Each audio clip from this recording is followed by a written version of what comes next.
All right, we're back with episode 16 with Niko Chaprales. Did I say it right, Niko? Chaprales. Chaprales. I'm so close. I'm so close. The Greek, otherwise known as the Greek Goliath, open class pro strongman, 2016 IPL World Champion. Also, really great to have you on the show, Niko. Why don't you go ahead and just give us a quick little elevator speech, if you will, to start the show, and then we'll get into what we kind of talked about just a few minutes ago before we started. Yeah, guys. I appreciate you having me on. I am relatively new to strongman. As you said, I spent about 18 years in powerlifting, and then in 2019, I decided to switch over to strongman under the advice of my now coach, Derek Poundstone. Did some training, was ready for my first show. Then COVID hit, shut everything down. So that sucked. But I did Massachusetts Strongest Man, won that. And then I did USS Nationals in 2021 and came in second. And just kind of been picking away at shows here and there ever since. Did OSG last year. Just trying to get to some of the bigger shows and make my mark in the sport. Awesome, man. Well, it is an absolute pleasure having you on the show today. And as we kind of said, before we started, we've been doing Trash or Treasure. We're going to forego that today because of an incident that happened in strongman, amateur strongman over the weekend. I believe it was in Clinton, Mississippi at Mill Monsters. An individual, by his own admission, almost died because of a failure of equipment. And this is a topic that is I've been preaching for a long time. It's something that concerns me greatly, especially at the amateur level. Of course, when you get higher and higher, the equipment quality gets better, the shows get run better, they have a better budget. But here we are at amateur strongman, and in my many years, over 14 years in the sport, I've seen things just like this happen over and over and over again. Equipment's failing, very low quality, cheaply made equipment that's not tested before the show. And in this case, somebody literally, by looking at it, almost lost their life when this is an insane. I don't know if you could show it, John. I think it's already gone totally viral, but let's kind of show the clip and hash this out a little bit. I got a lot of things to say about it. I have a very world-class opinion. I'm pulling it up now. Just a second. Yeah, just as a warning to anybody who's a little. Oh yeah, it's tough to watch. So it's warning. Yeah, there's no blood or anything, but oh man, you're gonna cringe. Yeah. And just 1 second. Sharing the screen. Screen 2. And here we are. Here's the clip. And I'll explain for those that end up listening rather than watching the video. But we got a gentleman. Oh God. Yeah. Watching that, so this gentleman had torn his bicep, and he didn't want to stop competing. So the solution, I guess, is to strap one side of his body onto one side of the Hercules hold, and hand on the other. And as soon as they released, the side that he's strapped into just came over. And there's inches you can see. There's a loading pin that just barely missed his head. And according to his own admission, he had like hairline fracture, I think, in the wrist, a lot of stitches in the back of his head. His own admission, I almost died. And by looking at that, I can see. Now, the problem that I have with this is that I hope you have more than one problem with this, but the problem. I have a lot of problems. Yeah. It's one big problem, right, with a lot of elements. And my biggest problem is that this is something that's been going on in the sport for a long time. I've seen it over and over and over again in my 14 plus years. I've reported incidents to organizations in the past for strongman, and nothing gets done about it.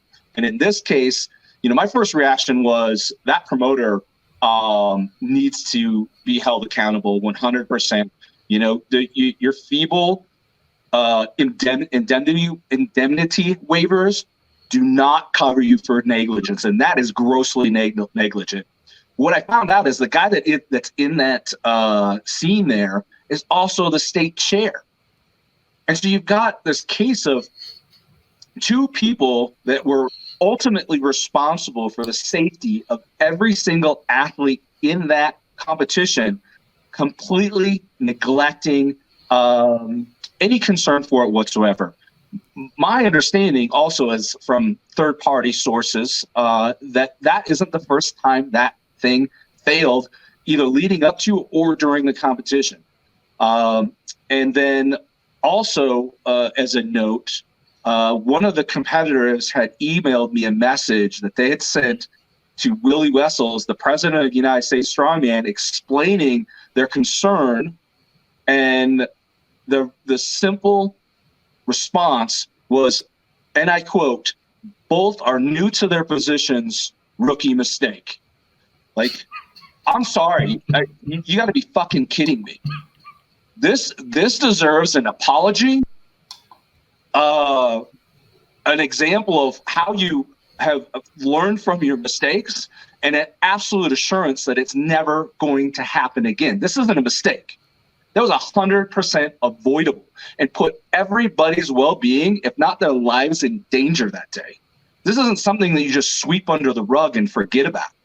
Yeah, I mean, throughout my career, I've had a really good relationship with Willie. I get along with him really well. He likes me a lot. But I will say that the one thing that I find perplexing is that he doesn't seem to have like a visceral reaction to protecting his company or his assets. He always seems to just for example, last year at the show was called the Bricktown Showdown. And I was watching the live stream. I was supposed to compete in the show, but I ruptured my tricep and I was recovering. So I watched the live stream. And the commentators, the language that they were using at a family-friendly show was atrocious. They were talking about 300-pound strippers and eating ass and shit. And I just I messaged Willie. Well, I messaged my state chair first, and he said the message to Willie. And I messaged Willie, and I was like, "Hey man, just so you know, if I was at this show, because I have a 10-year-old daughter, and if I was at this show and she heard that shit, I'd pack up my shit and leave right away. This is USS is supposed to be a family-friendly product. It says it in the rules." And he was just kind of like, "Well, the commentary was the Gorilla Piss guys, and they're not really part of USS." And he was just passing the buck. And I'm like, "But Willie, he's on a USS show broadcasting, and it's coming off as if he's one of your guys." And he eventually ended up listening to it, and apparently some action was taken and whatnot. But he should be absolutely irate when things like this happen. Irate. And he should be the first one to heads, especially for something like this, heads should roll. That's my opinion. So yeah, no, you're right. My feelings are as the state chair, and look, they should never have been put in that position in the first place if they don't have the experience and the maturity to run a well-organized and safe show, right? Safety should be first. We were talking before the show, and you made a very good point, and it's something that I've said several times over the last couple of days, is that this was, and I'm not so sure that this can't be construed as it's an organization and people are working, they're volunteering. If OSHA was to come into a place like this that it regulated, they would shut down. Yeah. I think they would shut down, I've said at least 50%. I've heard some people say they believe it would be as many as 80% of shows would get shut down because of the lack of organizational safety and health precautions.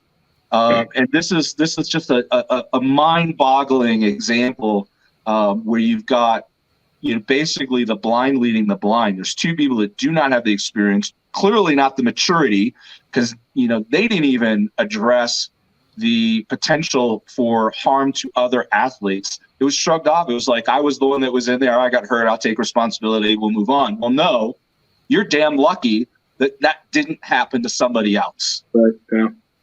Yeah. I mean, and the thing that you also have to think about is, obviously at every level of this sport, safety should be the first thing that comes to mind.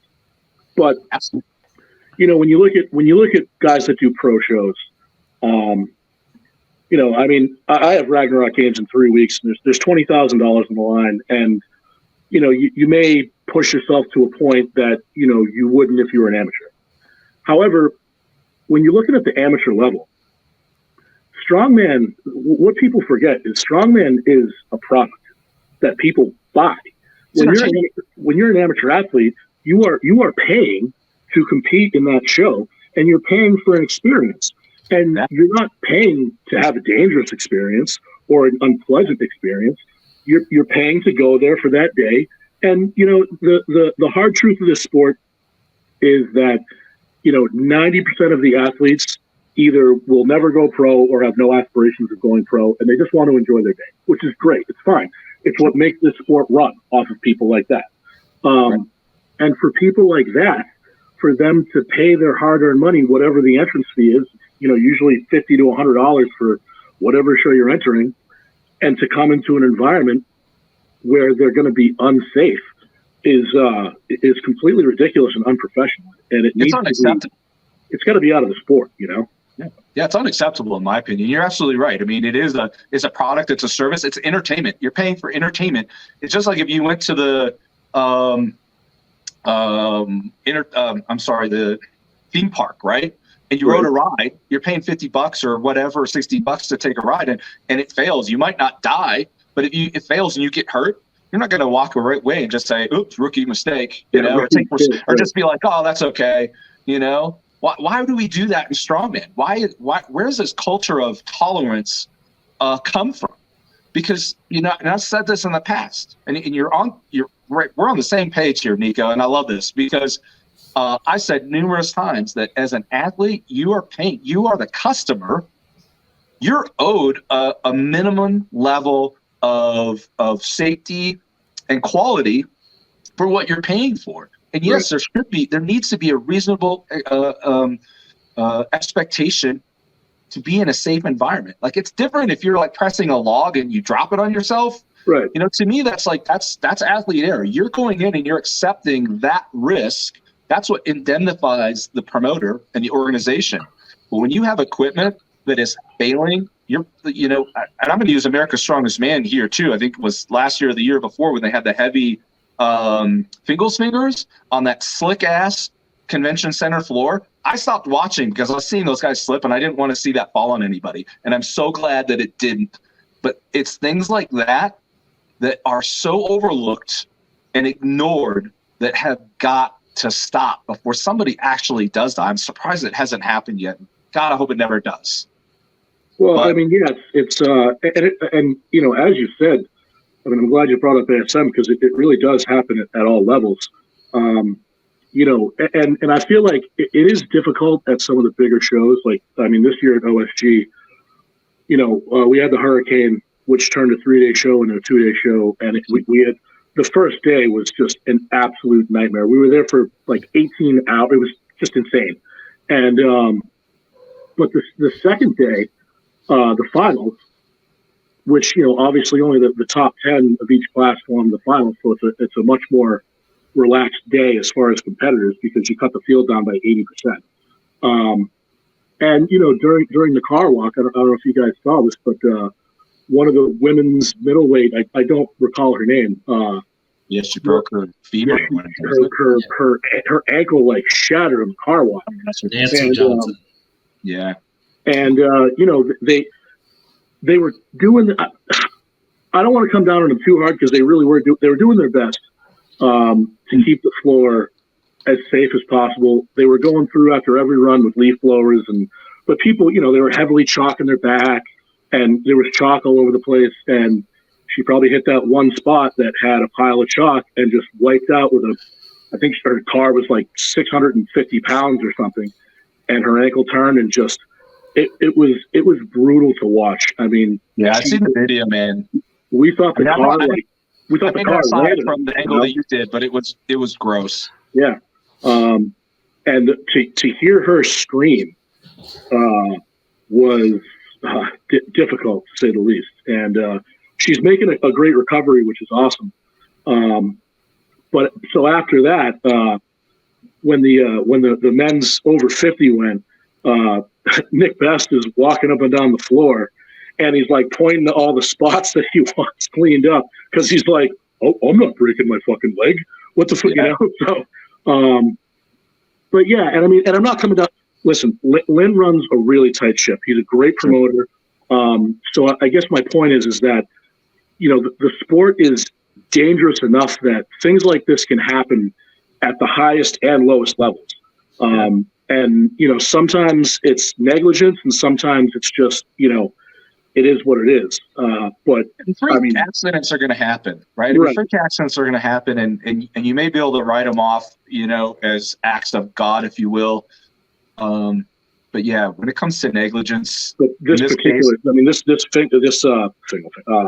Hercules hold, that was just, first of all, if you're running a local show and you have an athlete injure themselves, tear a bicep, tear a quad, tear whatever, they should be done. They shouldn't be allowed to compete anymore at all.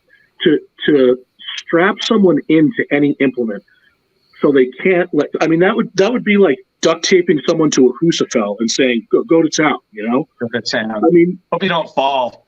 It's crazy, man. Yeah, it's like for safety purposes, you know, it's like, and I'll tell you the truth, guys, it took me a long time to warm up to figure eight straps, because in a deadlift, you can't bail on a deadlift with figure eight straps. You go down with the bar.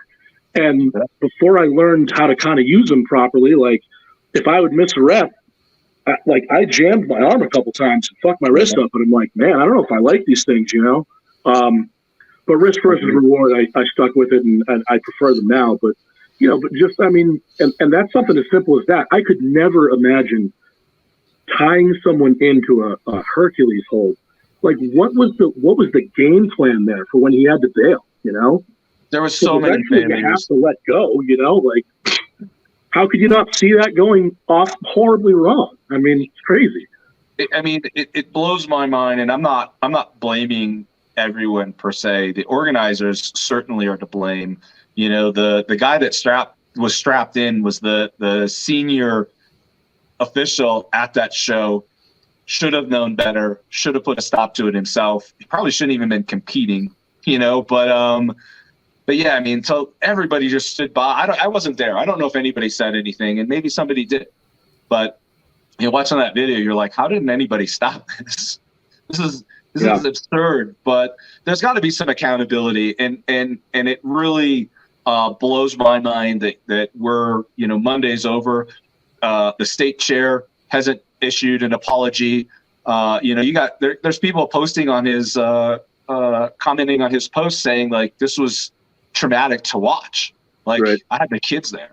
Like, if somebody would have died, you know, what would have happened? And I think it deserves an apology and some assurances that it's never going to happen again. And frankly, those two, the promoter and that state chair, need to be removed from that position and not reinstated until they've shadowed somebody with significant experience for a significant period of time. They have to be ready. They have to be experienced. And I mean, this deal where novices, people that are you know, early 20s, just starting off in strongman, all they have to do is pay sanctioning fees, and anybody can go run a show as terribly as they want. You know, and in a deteriorating back alley where all the equipment, you know, disintegrates has got to stop. It's not acceptable, in my opinion. And athletes themselves, you know, as you pointed out earlier, this is just entertainment, man. It's not worth your well-being, your life, to go and tolerate an unsafe environment. You have to demand more. Like, it's your money. You're voting for this by every time you go back and pay these guys to compete. You're saying this is okay and this is acceptable. And, at the end of the day, it really is up to the athletes, but I'm going to be a voice for change. And I think Willie needs to come out and say something serious about this and make permanent changes to the culture and the standards at which these competitions are held. Yeah, I mean, to my understanding, as far as the state chairs, the vetting process is pretty weak. I mean, my good friend Steve Tripp, he is the Rhode Island state chair, and the way that he got that gig was he went with me to 2021 Nats, and he met Willie, and kind of shot the shit with him for a little bit, and then for whatever reason, Rhode Island didn't have a chair, and Willie just sent him a message and was like, "Hey, you want to be the chair?" Steve's like, "Yeah, sure." And I was like, "That's it? Like, there's no, you don't want to like come see the gym or like ask about like the hit like." And I mean, don't get me wrong, like Steve's a great guy. We've run 3 or 4 USF He's been around a while. Yeah, and he runs a really tight ship and he runs really good shows, and he definitely I help him out, and I'd like to think that the athlete experience is always at the top of our priority, because at that level, Rhode Island's a very small state, not a huge talent pool, and right. At the amateur level, these people are just looking to have fun and have an experience, which is what we look to provide. But some of these other state chairs, and I'm not going to name any names, but it's like, you look at these people and like, they don't look like they've ever even seen the inside of a gym, never mind compete in strongman. It's like, right. And to, as you said, I'm not trying to act dramatic, but to literally put other people's lives in their hands is kind of crazy to represent your company. You think you'd be a little more selective as to the process and kind of vet people a little more, but I mean, that's just me. I'm not the president of the company. Thank God. I would never want that responsibility or that burden. But for whatever reason, like, I mean, I run a commercial fishing business, so trust me, I know all about safety, Yeah, you do. We're in an industry where, it's, the most dangerous job in the world, and safety is like the number one thing. So, if I was to ever decide that I wanted to go into the promotional aspect of strongman, I mean, yeah, that would be by far my number one. All the kit would have to be top notch, and everything would have to be as safe as possible. And and it's just even some of these events where I mean, there are events that are relatively safe, and then there are events that are a little less safe. And it's like, why don't we leave like the less safe events to like, the top levels. Yeah, national level guys. People that have the budget to build quality, well-made equipment. Yeah, it's like, when you look at a local show, it's not super hard, guys. Like just have an overhead, a deadlift or a squat, a carry event, have some kind of grip event, and then finish with some stones. You're done. You don't have to have like Conan's wheel for max distance, a bus pull, fucking kettlebell over a fucking land on your head. It's like, guys, just come on, like these people can barely tie their fucking shoes at this level. Like, don't set them up to get killed, So you're right. I'll argue that too. I mean, if you're going to be in strongman, you have to master the basics first. And I think promoters, get caught up in this idea that they have to attract people. They have to have these wild, crazy new inventions. And 9 times out of 10, they're just poorly made garbage that fails halfway through the competition, and not everybody gets to use it anyway. Right. 100%. Because that's the thing, is that when you do come up with a new concept, you have to then build that and fabricate it. And usually most of these promoters, it goes out to the lowest bidder, which might be your buddy Chuck, who just got his fucking welder's license 2 days ago. And he doesn't even have a welder's license, Niko. He doesn't have a welder's license. He just bought our first arc welder. He doesn't even know how to lay a bead. I mean, luckily enough, I've never really taken part in a show where I felt unsafe. But there was a show, and this wasn't necessarily like a safety issue, but there was a show called Clash of the Tridents, which was also a USS show down in Atlantic City. And there was a yoke medley where there were baskets that were welded onto a yoke. And we had to load sandbags into the baskets and then take the yoke back down the course. Like, cool concept, that sounds pretty cool. But when we got there, the baskets had like no walls in them. So like all the lightweight women, basically if you were loading a sandbag that was less than 150 pounds, it could slide right out the side of the basket. And we're asking like, so what happens if you're like, what do you do? They're like, oh, don't worry, it won't be a problem. And we're like, but it's gonna be a problem, like it's I don't know. But there needs to be a lot more thought process put into these. If you're gonna be that promoter and put on like a wacky, cool specialty event, like perfect example. Hannah Cold Iron. They just did that circus show. Mm-hmm. All those implements were fucking so cool. They all looked awesome. They were all very well made. They must have put out a ton of money to put on a really cool show, but they did it right. It wasn't garbage. It was well fabricated stuff.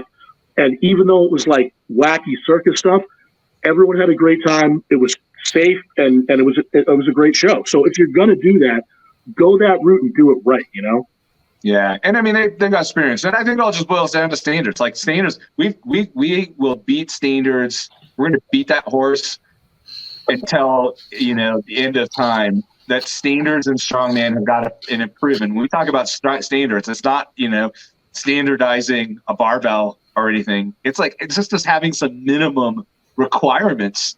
Right. And this is a perfect example for it. That before somebody goes out and puts on a competition, they've got to meet some minimum requirements. And there's no other sport, I think, and even strength sports, that would allow such low quality equipment to be used. If you look at, I think it's U.S. weightlifting. Is that right? Is that the right USA weightlifting?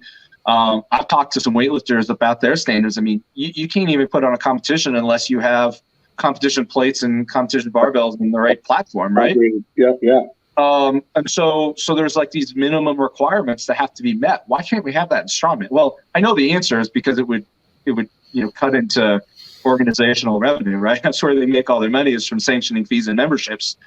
But I mean, something's got to give. I mean, we got to have a good balance where there's safety first, some minimum requirements. You're letting the right people run the shows, or you're appointing the right people to run the shows, and it's okay to make some money too, but we can't be all about money and neglect safety. And I mean, safety has been a topic in strength sports as of late, with incidents with Becca and then USPA, right?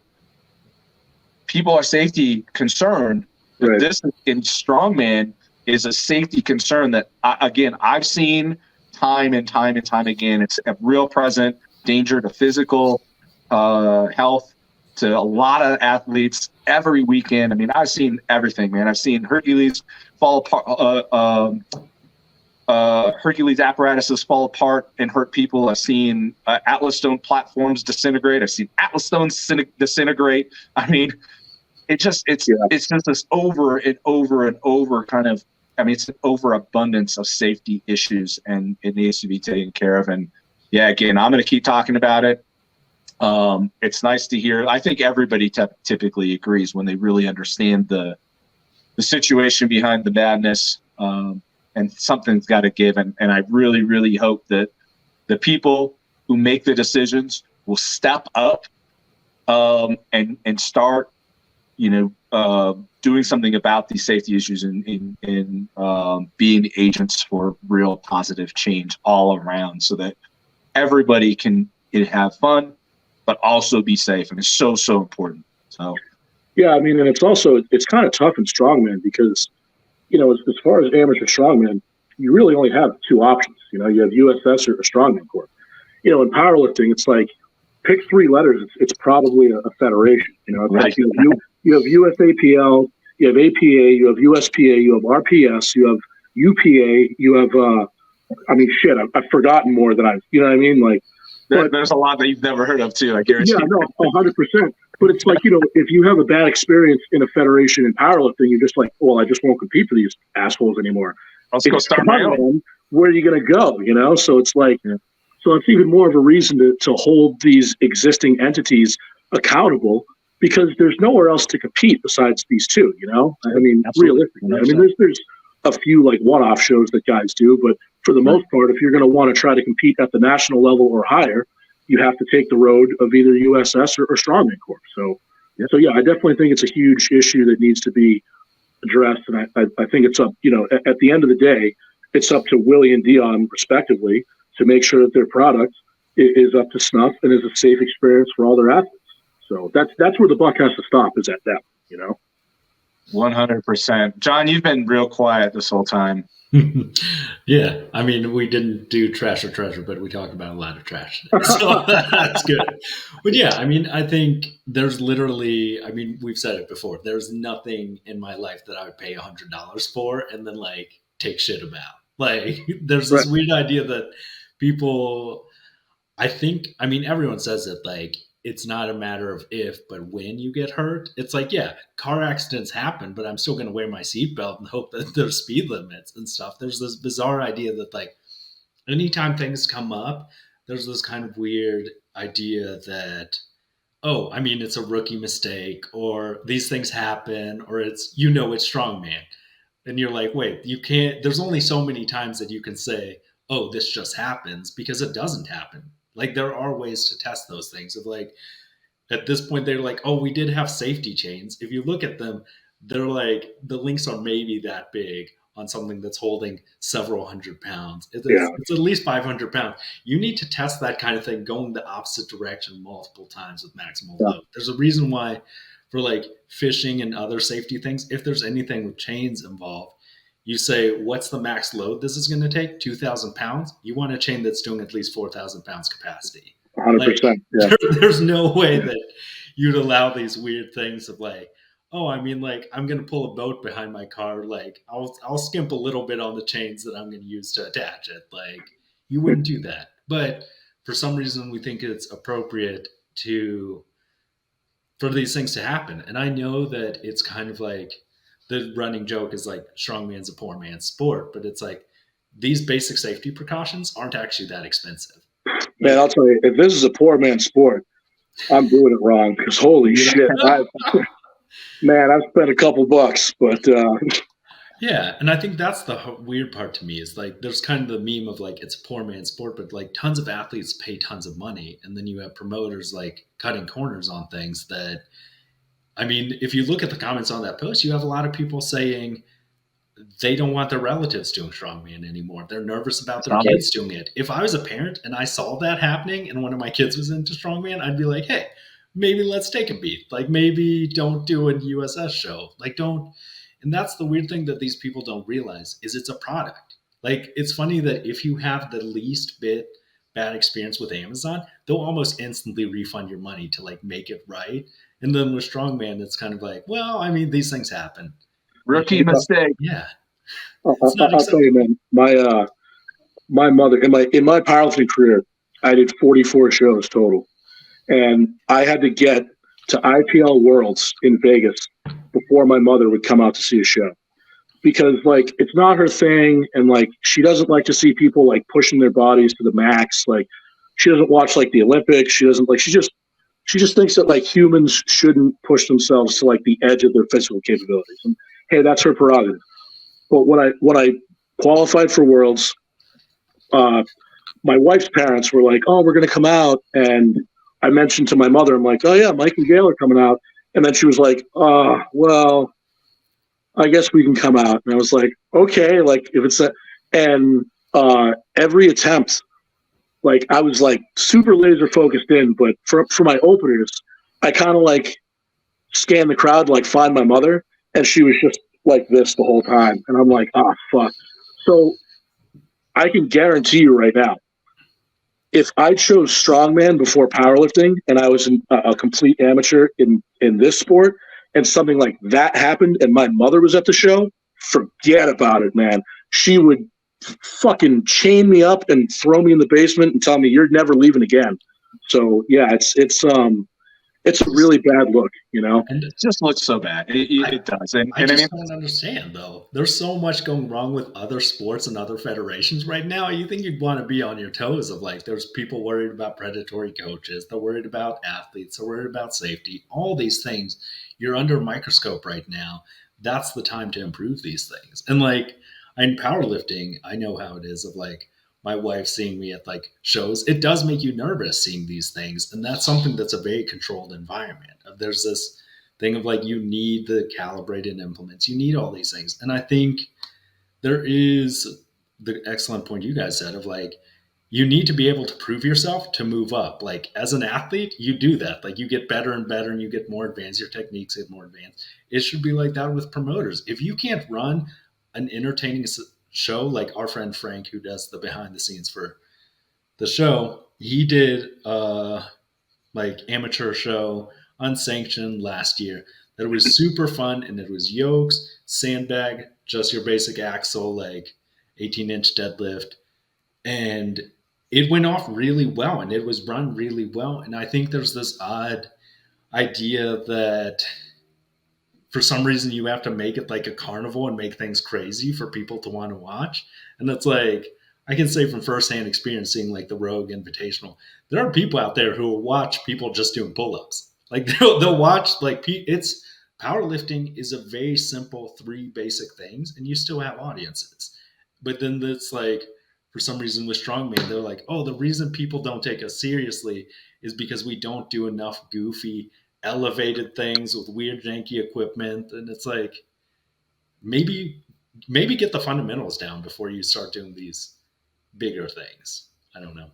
That's I mean, doing like really creative, weird stuff at like the Rogue Invitational is a far cry from like, you know, Rhode Island's Strongest Man. Let's have a, you know, push a truck up a ramp with no brake. You know what I mean? Like, or whatever dumb, crazy, dangerous shit someone could come up with. So please don't push a truck up a ramp without brakes. Yeah.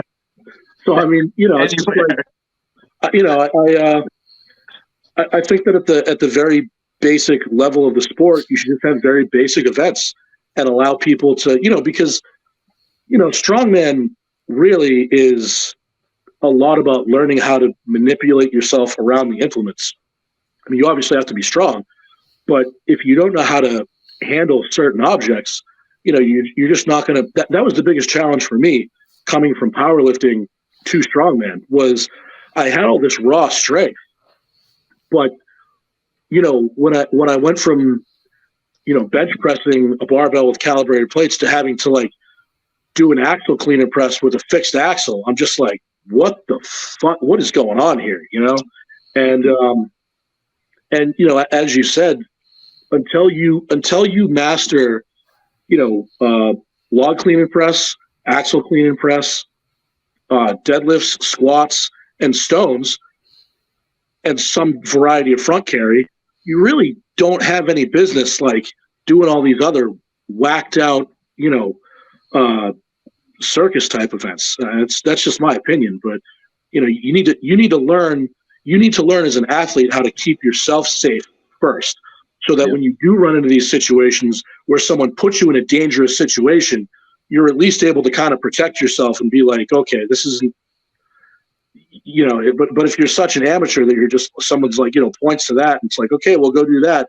And you're like, well, all right, that's just a complete recipe for disaster, which, you know, as you said, like this guy at the Hercules hold, like he should have known better than to, I mean, it still hasn't really sunk in the ridiculousness of the whole, the whole aspect, man, you know? It's just so much worse to me that it turned out that he was also the state chair. Like that just and he said that as if it was a defense. That was even that it even got to that point. Yeah, I mean, he shouldn't be the state chair anymore, in my opinion. You know, it's just like, dude, what the fuck were you thinking? You know, and we all have brain farts, and we all have like, you know, bad judgment calls, but that's just going beyond. You know, as you said, like you could have. I don't know how many people were at that show just from seeing that clip, but I'm assuming it was at least 50 to 100.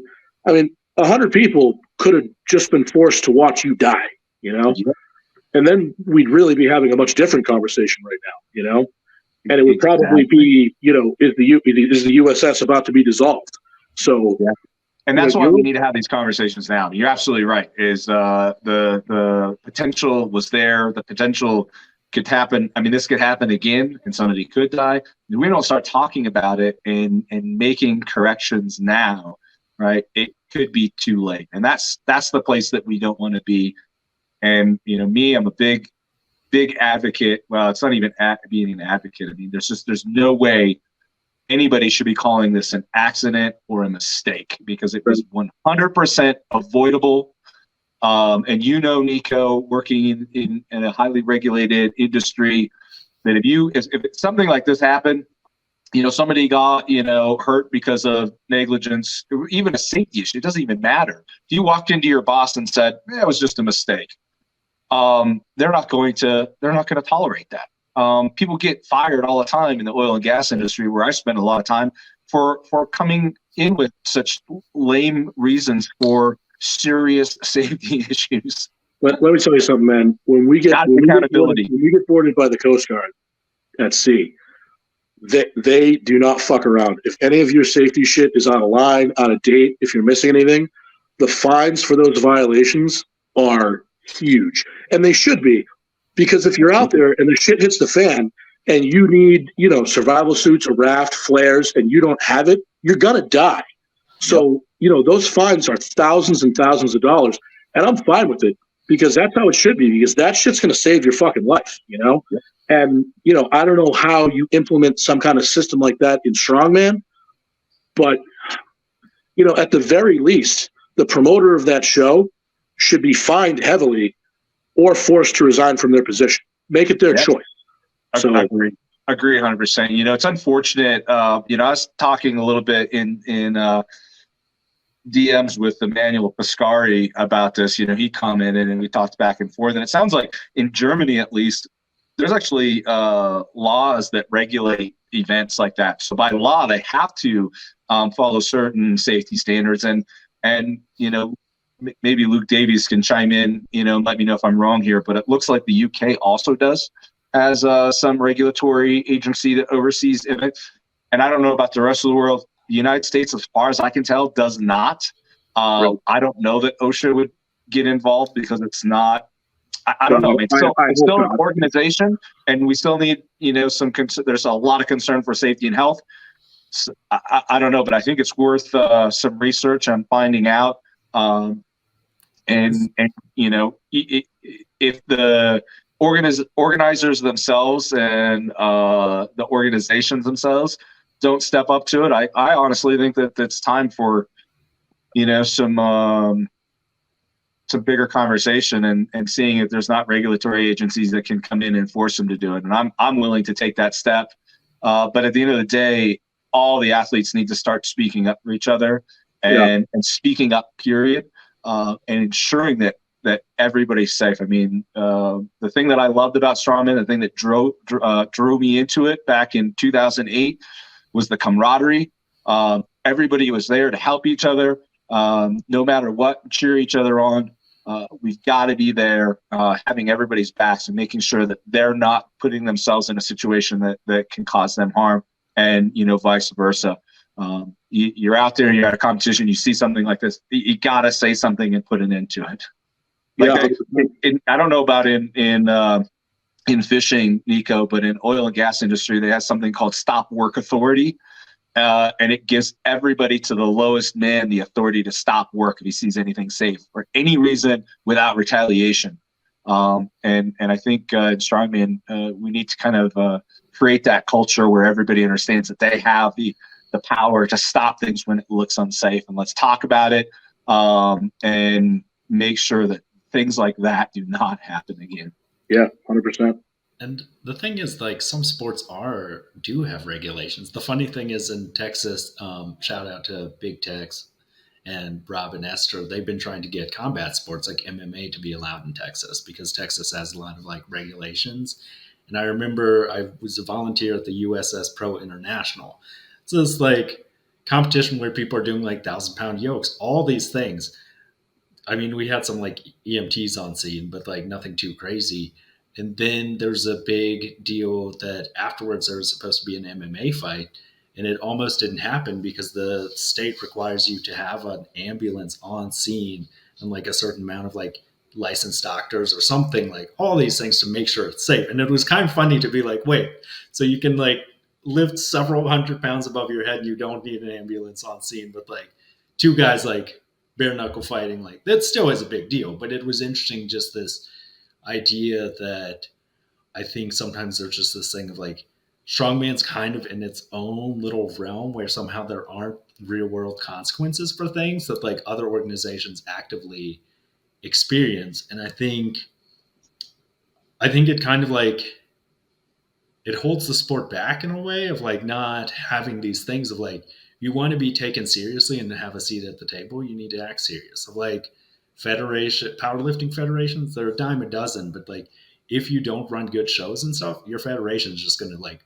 fizzle out. Like there's a reason why like certain organizations survive and certain other ones don't. And I think oftentimes the athletes are oftentimes like the last ones taken care of in certain instances. And it's like, they need to be the first priority of like, as like a show promoter, if you can find some way to get like event insurance for the athletes, these things that cover these things, because oftentimes you do have people getting injured and getting hurt in ways that are entirely preventable, especially once it comes to equipment. So I don't know. It's just interesting to see the difference of like having done powerlifting and strongman, seeing the differences there of how things are handled. And I don't know if I think the best solution is for people to speak up and to like have higher standards. Like don't give people your money if they're not going to like treat you well. I don't know. It's the only thing that there are very few things in life that like you would continue to have a bad experience with. And you'd be like, well, I mean, it's the only restaurant in town, so I'll keep going. They always mess up my order and it's always a weird experience and they take $100 from me. You'd be like, why are you doing that? But then we do that for these events. And at the end, we've talked about it before with coaches. As a coach, you're a customer service person. As a promoter, you're a customer service person. As an organizer and like federation president, you're in customer service. Like you're providing a service to people, and you need to think of it that way just for your own success and everything. I think if people took things seriously as a business, you might do a bit better, and hopefully your business gets better and things are good for everyone, because a rising tide carries all ships. So I don't know. Those are my thoughts on it. Yeah. We've actually gotten way carried away with it. We did. We don't burn up the whole hour. We haven't talked about Niko at all. Yeah, we definitely need to. But yeah, I mean, we can kick that dead horse. I think we've all said. I mean, we're all in agreement. I think the community is going to agree, and hopefully something good comes out of it. Let's talk about you, Niko. Sorry that went way longer than it should have, but I mean, it's a good topic, and I'm glad that we talked about it. I think it's important enough that it warranted, a little bit of time. So not a problem at all. Yeah, awesome, man. So tell us, like, I'm really interested, man. You posted recently about your work with the Discovery Channel and shark research. Yeah. I would love to hear more about this. So, I mean, when I was, just a real young kid, 7, 8, 9 years old, my father was actually a pioneer in tagging large pelagic free swimming fish. My father was a bluefin tuna harpooner. And in the 90s, the scientists were saying that the populations were declining and that there weren't enough fish to go around. And when we were harpooning fish back then, we used spotter planes to find the fish, because the planes can obviously fly a lot faster than the boats can go.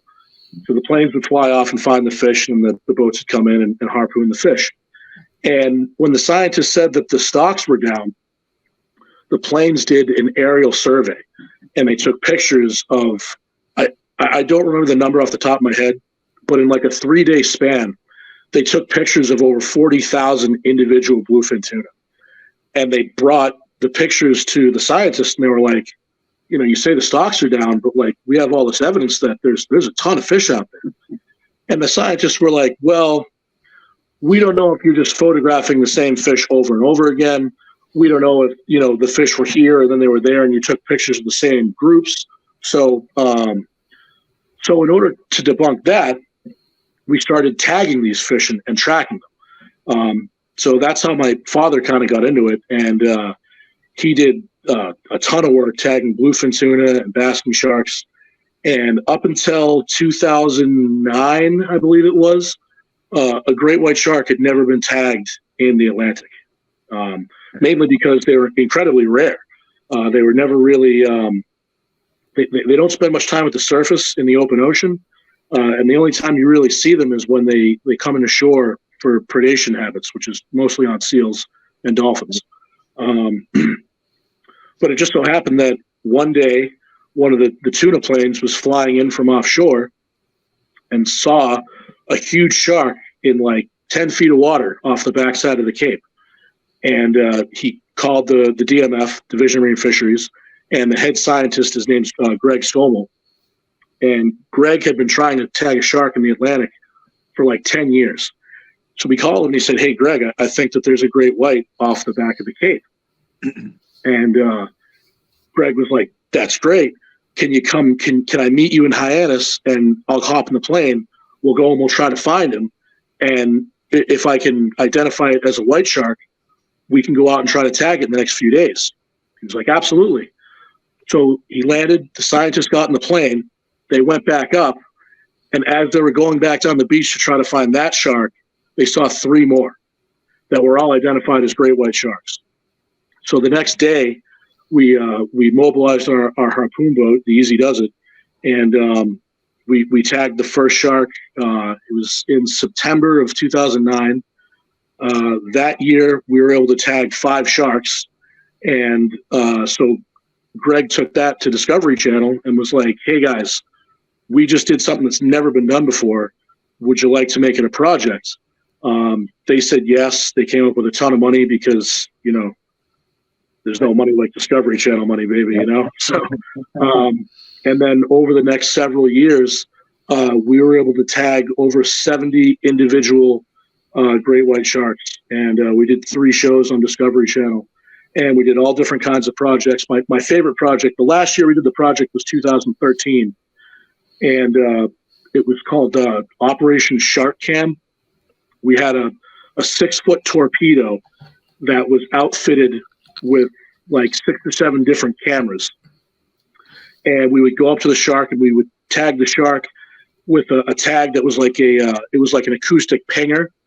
And then we put the torpedo in, and the torpedo would triangulate where the pinger was, and the torpedo would go up to the shark and swim along the shark and get all kinds of amazing footage of the shark. It was just, the footage that we got was absolutely amazing to be able to see.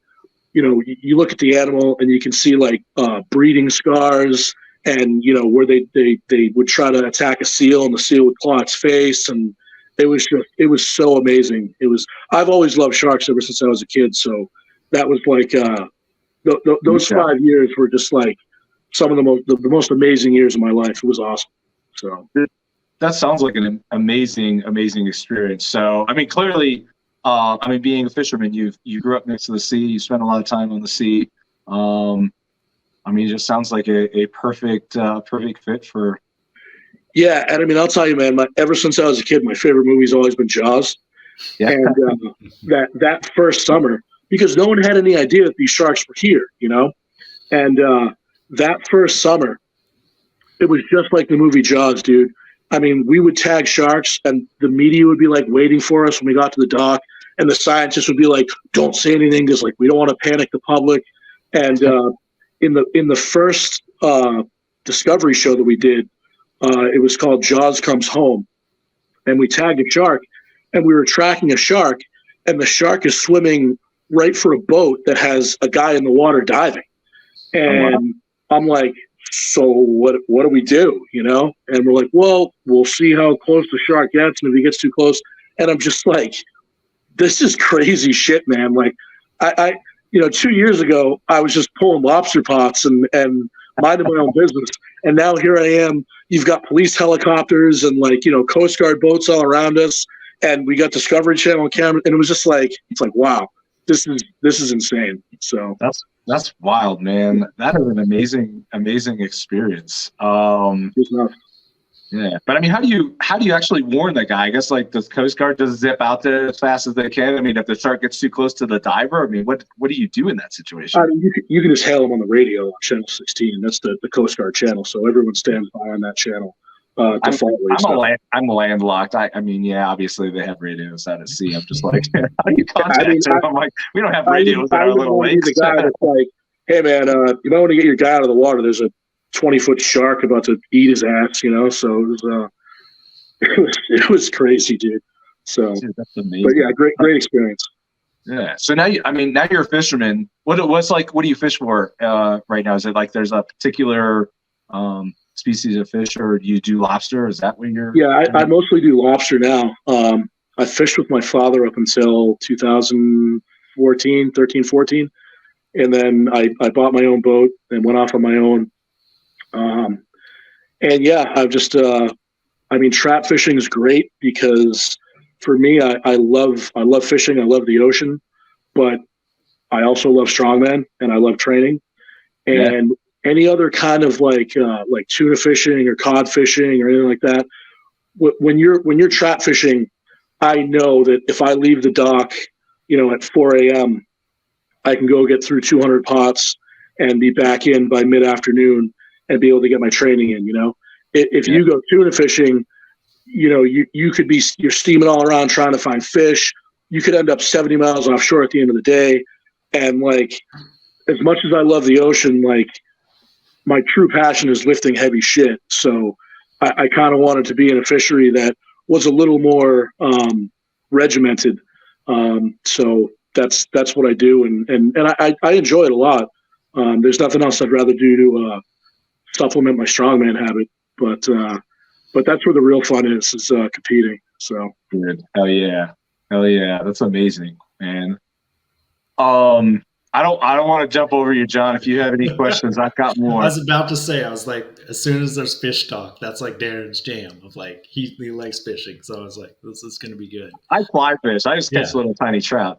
I wade in streams. Not like big tuna. But I've honestly, I've never gone freshwater fishing. It interests me zero. I have buddies that love it, and they're just like, "Hey, man, you want to go down to the pond?" And I'm like, "Man, on my days off, all I want to see is trees and dirt. I don't want to go fish. I just want to lift weights and grill burgers, dude.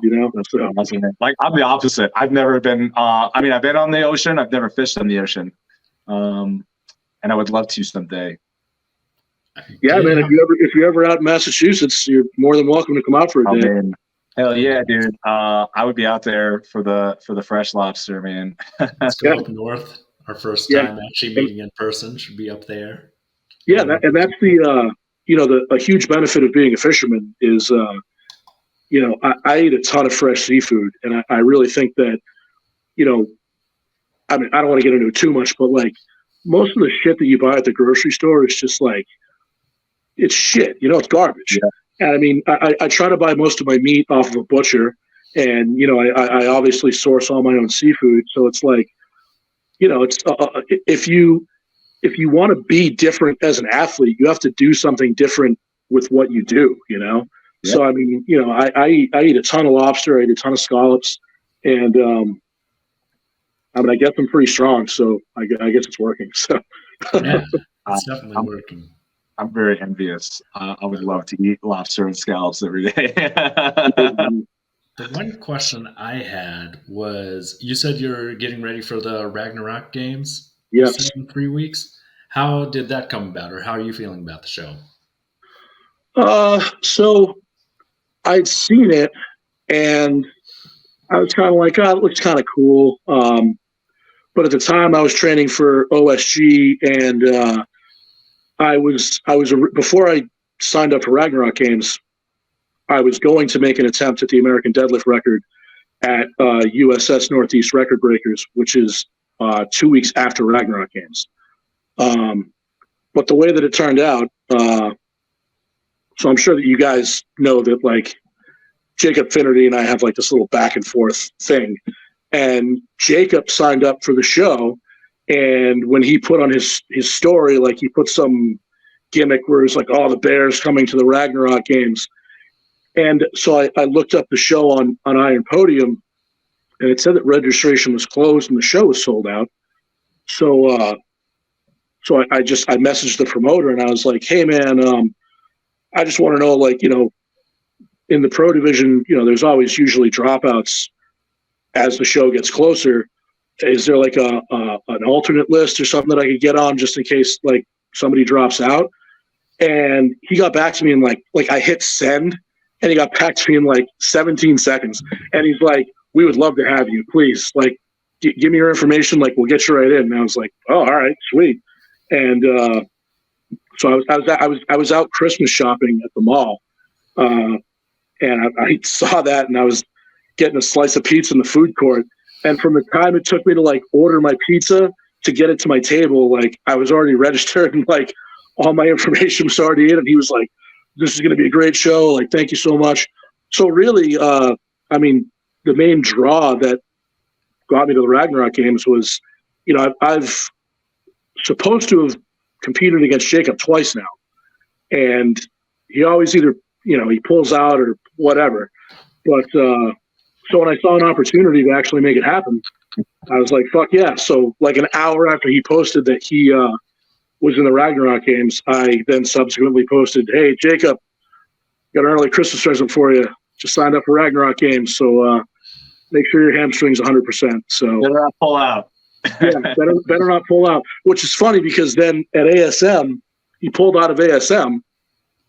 And I was at the Olympia. We did the Stan Efferding World's Strongest Gym contest, but I caught most of ASM.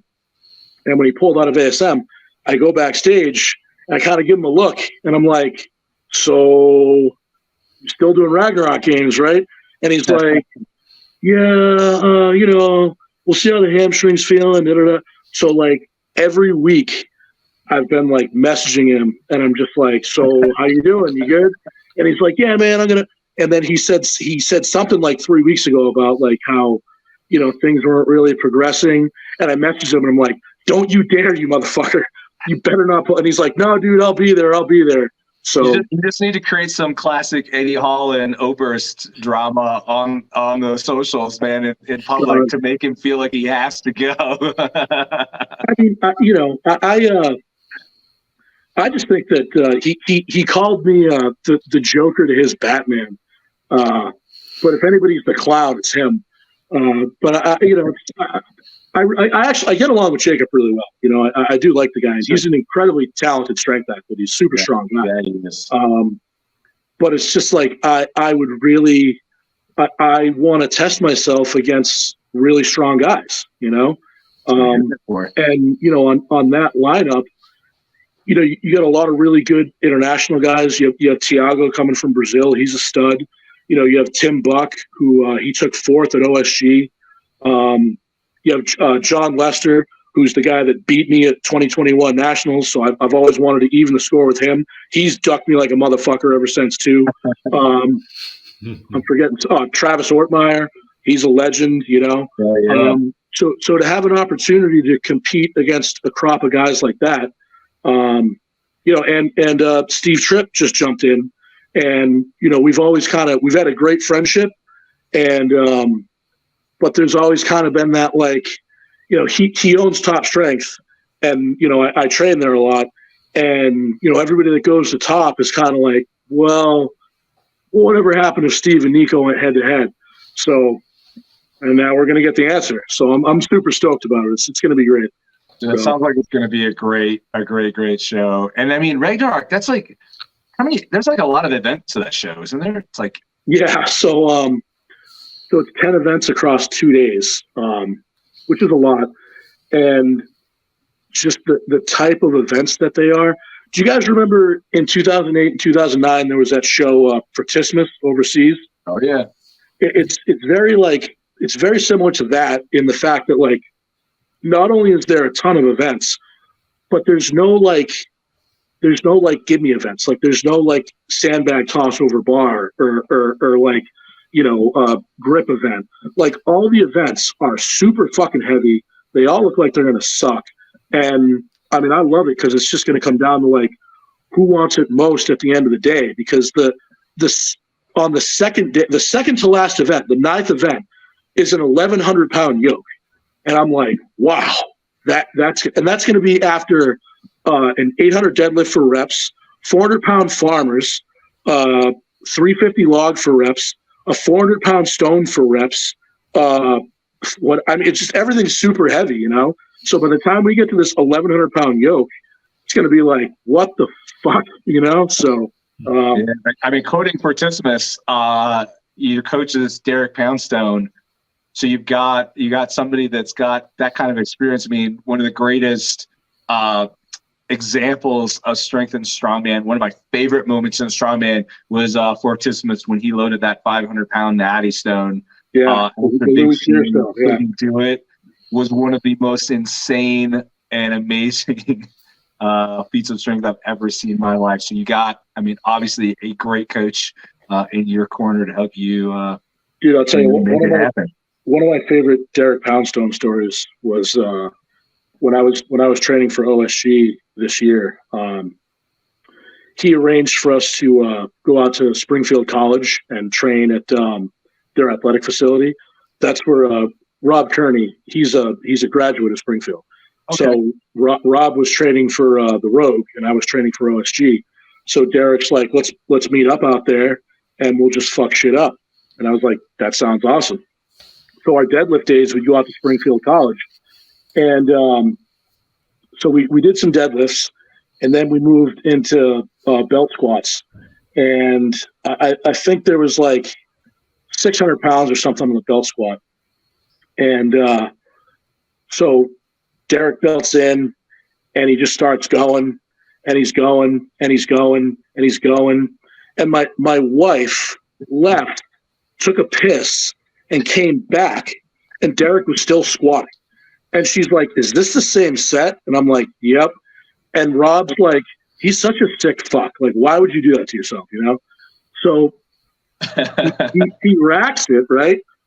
And he turns around and he's like, and I don't know if you've met Derek, but he's like one of the most soft-spoken dudes in the world. Like, I've never met him in person. He turns around and he's just like, all right, you're set. And I'm like, awesome, great. So I put in my mouth guard and I look at him and I was just like, how many did you get? And he goes, oh, come on, I never kiss and tell. And I was like, fucking A. So I just start squatting and I'm like, all right, well, I gotta get as many as I can because, like, you know, I can't, you know, I mean, if you're gonna get beat by Derek Poundstone, like, there's no shame in that, but like, you got to go down swinging, you know. Absolutely. And so I figured, I'm like, he was squatting for like 2 straight minutes, so he had to have gotten at least 50, you know. So my goal was 51, right? And as I'm belting in, he looks at me and he goes, let me give you a piece of advice. He goes, you can't control how many reps you have, but you can control how many reps you want. So don't let your mind quit before your body. And I was like, all right, no problem.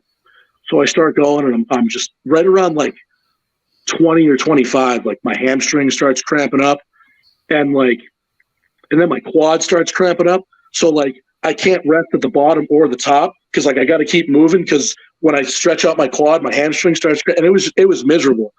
And I just kept going and I like grinded out the last rep, and I literally like my legs just stopped working. I collapsed. He was fine, by the way. He's walking around like nothing ever happened. And so I looked at him and I go, how many did you get? And he goes, I got 50. And I spit up my mouthpiece and I go, 51. And he's like, oh, good job. And then he like walks off and does like fucking Zercher squats. I was done. I'm like, all right, I'm going home after this. This was just so yeah. So as far as training, I guess the term like train insane, you know, he's the king of that. And you know, nobody can get me to do crazy shit like that guy, you know? And I think, you know, him being my coach, even just the way that he programs shit, you know, I'll look at it and I'll just be like, oh, Jesus Christ, you know?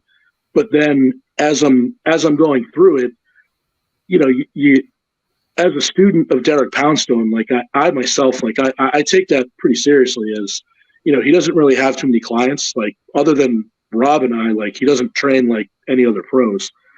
And to be like a Derek Poundstone guy is a pretty big deal to me.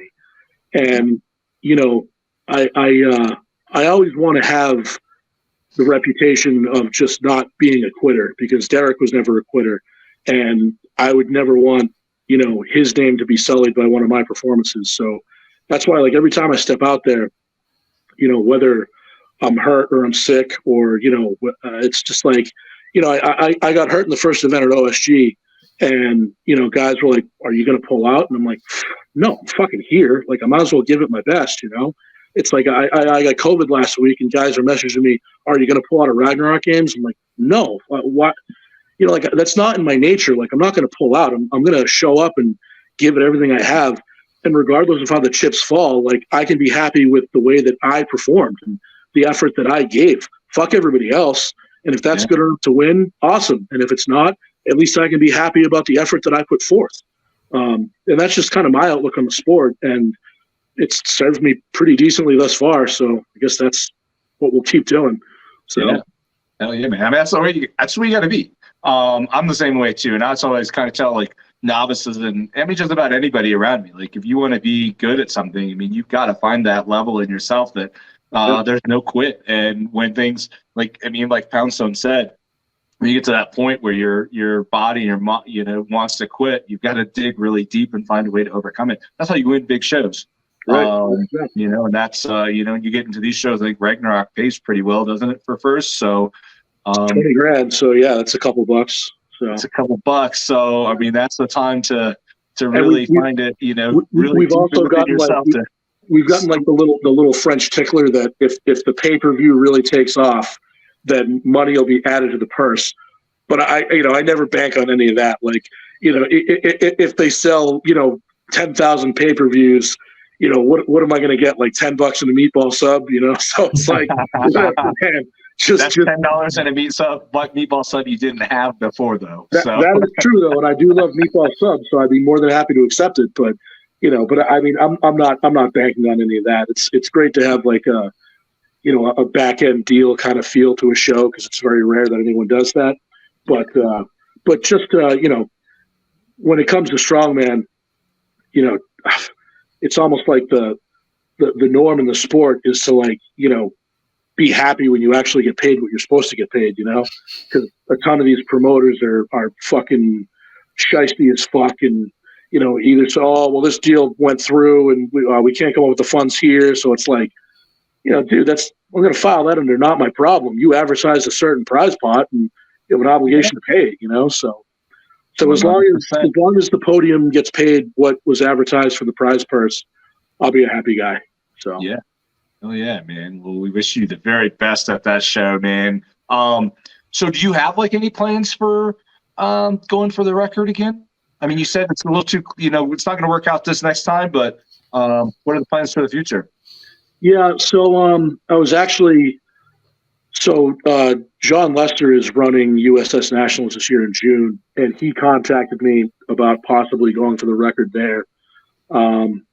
And like I've told anybody else, I'm like, you know, I'd love to go for the record, but like, I would never disrespect Jerry and try to break his record for free. You know, it's just not, I think it would be disrespectful as a pro.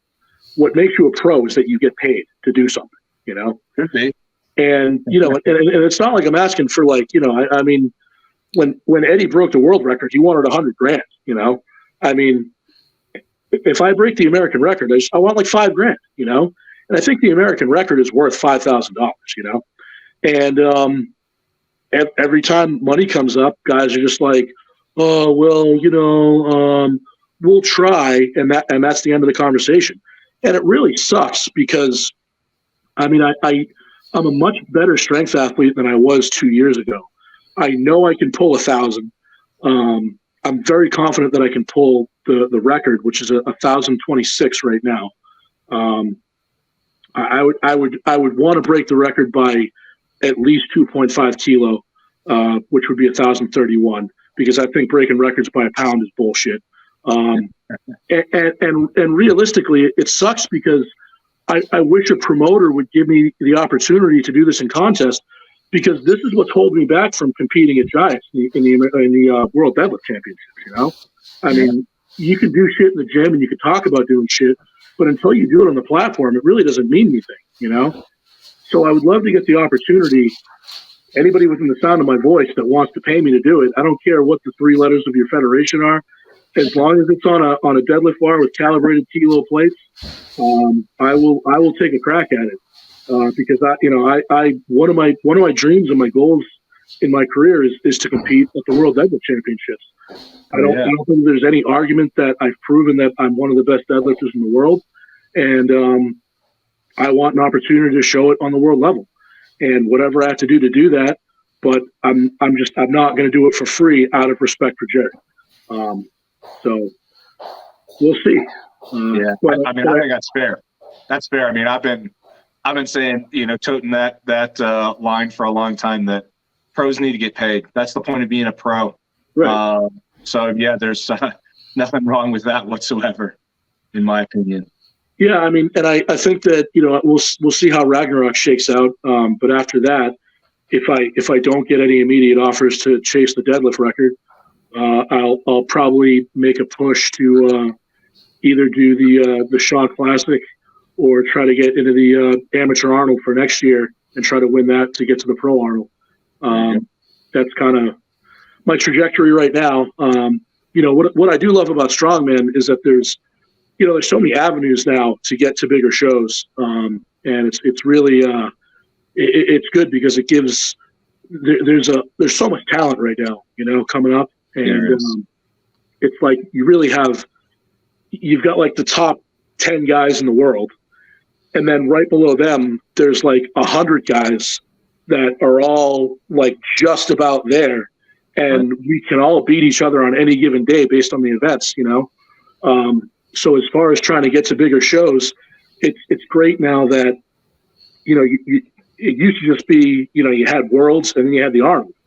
Now you have, the Shaw Classic, the Rogue Invitational. There's a bunch of other international shows that are starting to pop up. And even in the weight class shows, you're starting to see a lot more opportunity. Luke's running that show for the under 90s out there. That show looks like it's going to be awesome. It's going to be awesome. And even, for the women, there's a lot more opportunities for the women. The pro women at the Arnold this year, they're going to be doing the same events as the men. The prize money's like $75,000. It's great. The way the sport is growing, and the direction that it's going in, I think is an incredibly positive direction for all of us. And I do think that it's great that,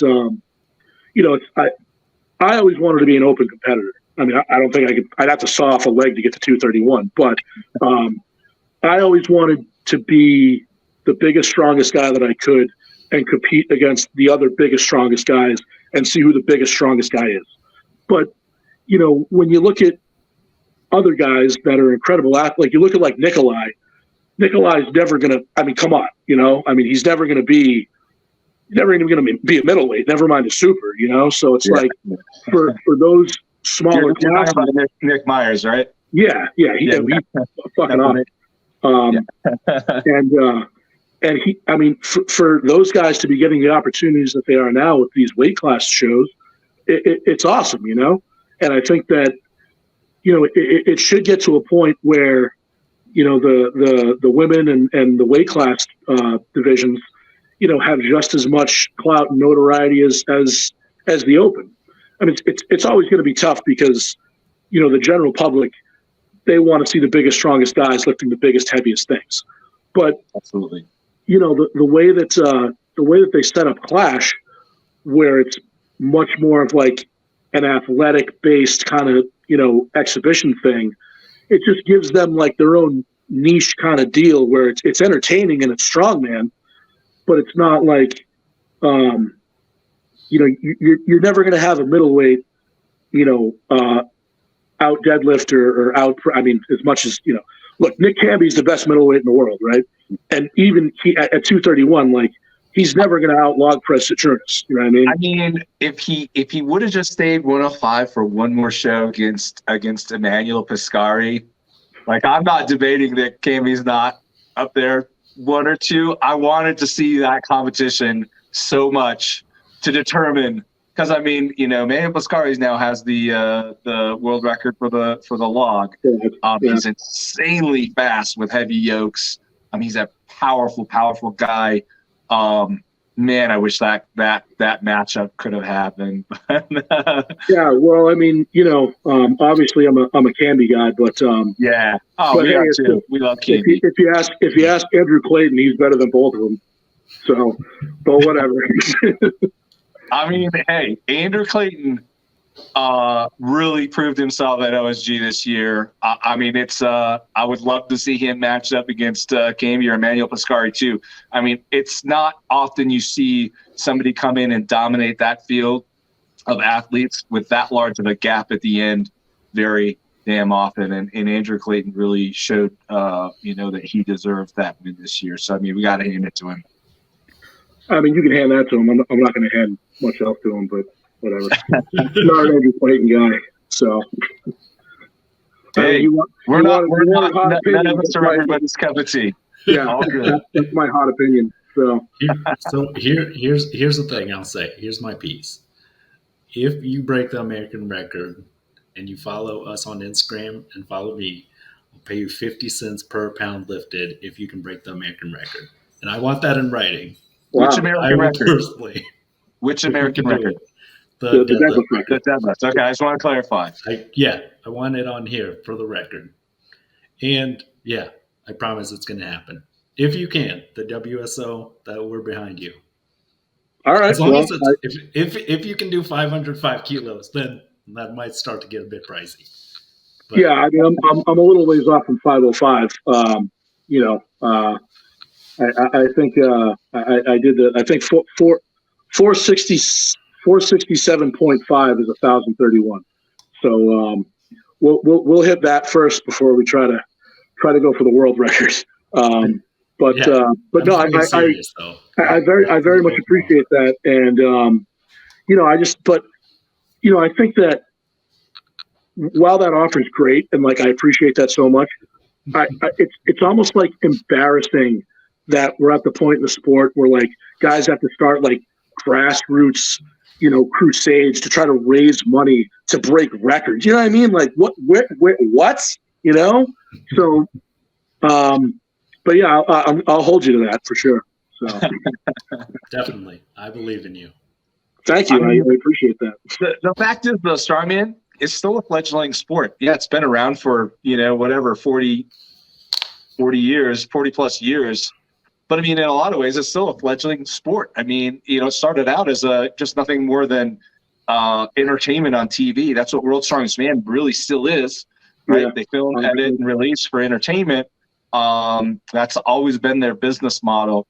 And so we are still kind of a fledgling sport, and there's still a lot of growth. And like you said, the growth is getting, to me, the real growth is happening. I've always said that growth isn't more competitors, right, paying more money to the organizations. It's bringing real money from sponsors in and paying the athletes, right? And the only way to do that is to grow the audience. So the fact that there's more money coming in, it shows that the audience is growing.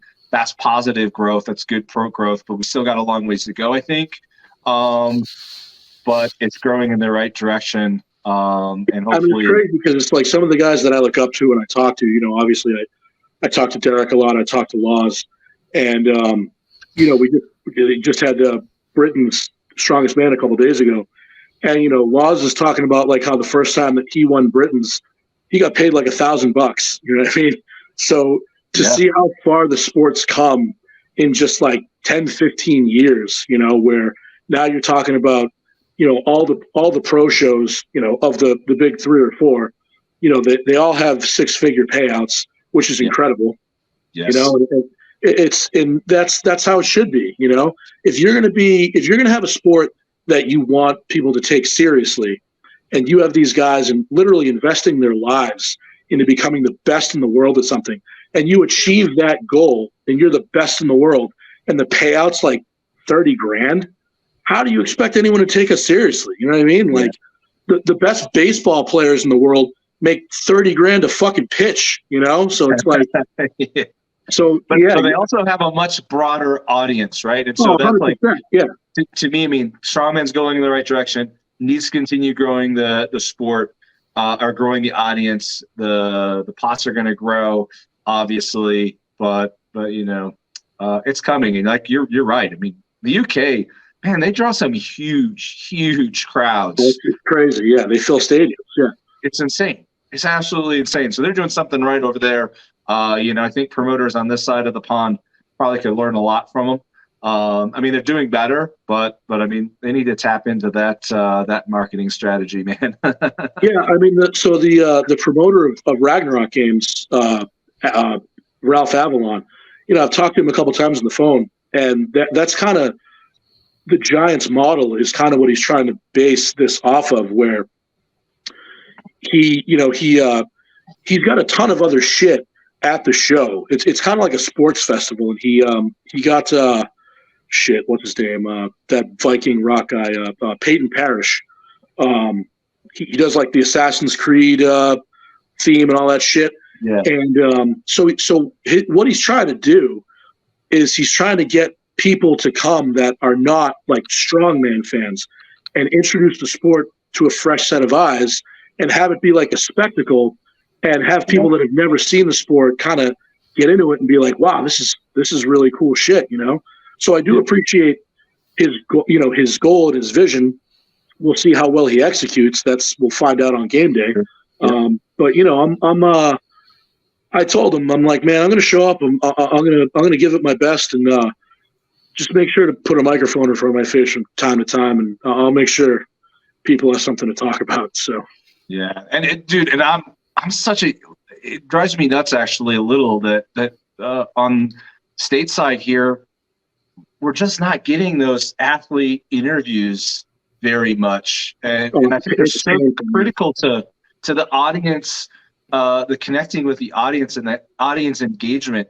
I mean, they need to start putting microphones in front of faces after events, man. Everybody, not just one or two. Don't just pick the favorites. Like, start interviewing everybody and engaging that crowd. That's what they want.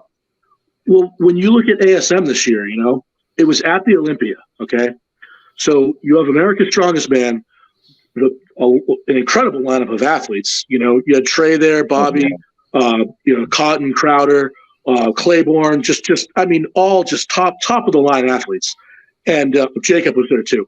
But regardless, and so you have this very unique opportunity when you're at the Olympia Expo.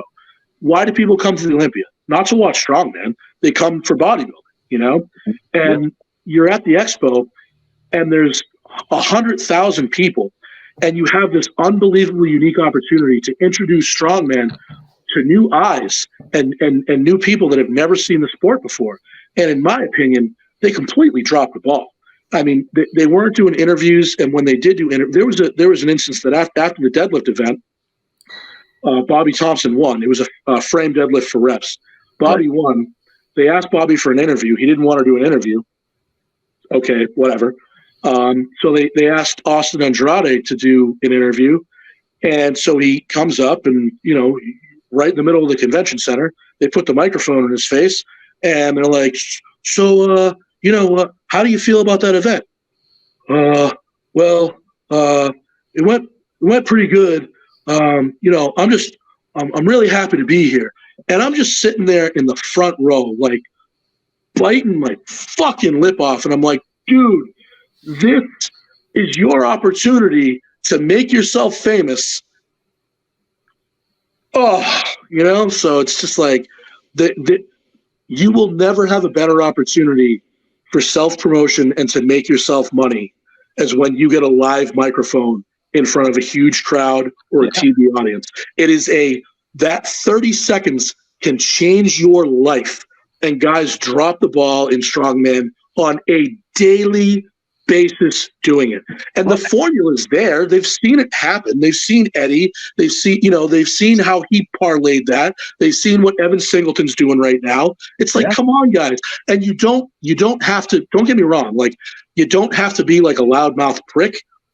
But what you have to do is you have to get people to become emotionally invested in you in some way that they want to take their wallet out and spend money to come back and see you. And however you do that is completely your business. But the last thing you can do is go, because then you're just going to put people to sleep, which is what most of these guys do, and it drives me fucking crazy. So that's my rant on that. I think part of it is they're not ready for it, and because it's so uncommon in this country. And the promoters need to probably do a little bit better job too, and prime them and get them ready for it, and say this is what's going to happen. I mean, it helps a lot. I've been overseas and been interviewed, and when you're ready for it, and you just have like some planned dialogue or whatever, just ready to say something. You just gotta do what every other athlete in pro sports has ever done in front of a microphone. You don't even have to sound really intelligent. You just say some things and be confident, and people are gonna love it. Well, and that's that's what I've always preached, as far as, people think that it is obviously very important to be a competent, good athlete. But when you look at any megastar in any sport, you could make who's the greatest MMA fighter of all time? You can make an argument for GSP, Anderson Silva, Khabib. Who's the richest? No argument. It's Conor McGregor. Why? Because of this. Yeah, that's it. That was the first thing when I did SCL in 2018. One of the first things that the director of their camera crew told me before I was interviewed. He said, being a great athlete is good and all, but athletes are made in front of the camera. 100%. Yeah. Yeah. And stars are made in front of the camera, exactly. and that's why, as you said, World's Strongest Man at the foremost is a TV show. It's about entertainment. It's about ratings. It's about selling tickets. It's about, so, and that's what I think guys forget about this business, is that it is a business. And a business needs to make money. And the way that you make money is drawing people to the business and making them pay to want to see you. And so, when you do get that, Evan Singleton and I get along really well, because I think that we both kind of understand that, coming from an entertainment background. And, while I don't particularly agree with Evan's incredibly brash, uncreative way of doing it, just by calling everyone a bitch and a retard. Like, anybody can do that. That's cheap heat, But he has like the right idea about what he's doing.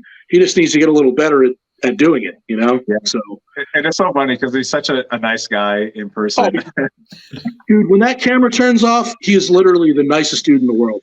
I just spent 3 days with him.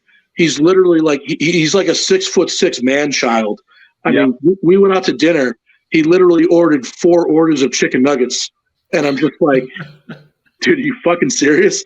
And then I order a salad and he's giving me shit. I'm like, come on, bro. What the fuck? He's like, I'll have your rabbit food. I'm like, I'm having a steak too, brother. But, I don't want to die at 40 of a fucking heart attack because I'm eating 4 orders of chicken nuggets drowned in fucking honey mustard, So, and then for the next day, we were at the gym, and I'm like, hey man, you want to get some lunch? He's like, yeah. What do you want? He goes, extra large ham and cheese sub with double ham, double cheese, and that's it. And I'm like, you don't want like lettuce or tomato or onion? Nope, just ham and cheese. A ton of ham and a ton of cheese. And I'm like, wow. You are 12 years old. Like my dad used to always say when I complain about what he eats, he would just ask me, he's like, who's eating it? 100%. And you know what? It's funny too, because it's like, Evan's about 6 years younger than me. And, he's just one of those guys where, like, he trains really hard and, he is very active. But I'm just like, God damn, man, like, I eat fucking ground beef and rice and salmon and fish and all that shit. And, I got to work my ass off to even get a vein in my fucking bicep. This guy eats chicken nuggets and ham sandwiches. He looks like he just fucking stepped off stage, I'm like, God damn you. So, but regardless, works for him. So. Yeah. Some people are blessed. Yeah. Some people are blessed. I mean, I feel blessed enough being able to deadlift as much as I do. So I'll take that as my blessing. Everything else is a bonus. So Strongman is not a beauty contest at the end of the day. So you're doing something right. God. You're doing it well. And yeah, man, we're John. You've been quiet again a long time. We've been talking again. I think we're coming up on an hour and 40 minutes, which is good. Which is good. Yeah. I think people just need that practice, and I think the great point you mentioned was the Conor McGregor thing of literally one of the world's most recognized powerlifters on the internet is Larry Wheels, and it's like his numbers are pretty impressive, but it's still you see other people of I don't know, Kyriakos Grizzly, one of the most well-known Greek athletes, doesn't compete in anything. He's just famous on the internet, and it's you need to be able to back up what you say, and if you have a huge mouth, imagine if Conor McGregor talked all that shit and then went out there every fight and got knocked out in 10 seconds. Nobody would give a shit who he is. Mm-hmm. But when you talk about a guy like Evan, Evan talks a bunch of shit and then he goes out there and except at Worlds. We'll see how he does this year, but for the most part, he goes out there and backs it up. So, when you do have that ability to be entertaining and you back it up with athletic ability, that's that very special combination where, and at Ragnarok Games, I hope to be able to show, that, I have a mouth and I can actually back it up with what I do on the platform, So I'm extremely excited. And, it sucks that,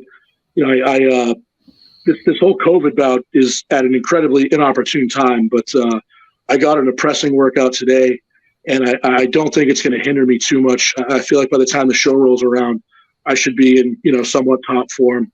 And, I definitely, my biggest goal for the show is obviously just to win the deadlift event.